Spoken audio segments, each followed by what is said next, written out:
Hi friends, good morning. చక్కెరకేళి juice చేసి చూపిస్తున్నానండి. దానికి 4 చక్కెరకేళి తీసుకొని తొక్క తీసేసుకొని శుభ్రంగా చూడండి ఒక మిక్సీ జార్లో వేసుకోండి. ఈ 4 చక్కెరకేళి ముగ్గురికి వస్తుందండి. చాలా టేస్టీగా ఉంటుంది, చిక్కగా కూడా వస్తుంది.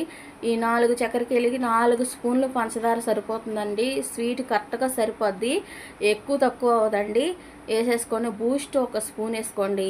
మన జ్యూస్ షాప్లో కూడా ఈ బూస్ట్ వేస్తారండి, మీరు గమనించారో లేదో.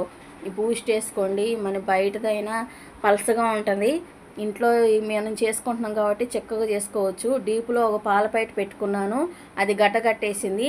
ఆ గడ్డ చితగొట్టుకొని ఆ మిక్సీ జార్లో వేసుకోవాలి. అంతేనండి, మిక్సీ వేసుకోవటమే. చూడండి ఎంత చక్కగా ఉందో. బయట షాపులో అయితే కొంచెం పలసగా ఉంటుందండి, మనమే చేసుకుంటున్నాం కాబట్టి చూడండి చిక్కగా ఉంది. ఏం లేదండి, చాలా హెల్తీగా జ్యూస్ చేసుకొని తయారు చేసుకోవడం మన ఇంట్లోనే ఈజీగా చేసుకోవచ్చు. బయట దానికంటే ఇంట్లో అదే టేస్టీగా ఉంటుంది. మీరు కూడా ట్రై చేయండి. నచ్చితే లైక్ చేయండి, షేర్ చేయండి, సబ్స్క్రైబ్ చేయండి ఫ్రెండ్స్. చూడండి పైన బూస్ట్ వేసుకోవాలి కొంచెం. ఆ ఫ్లేవర్ అనేది, బూస్ట్ ఫ్లేవర్ అనేది తాగుతుంటే నోటికి తగులుతుంది కాబట్టి సూపర్ ఉంటుంది. చూడండి అయిపోయింది, ఎంత సూపర్గా ఉందో చూడటానికి. చూసారా? Bye friends.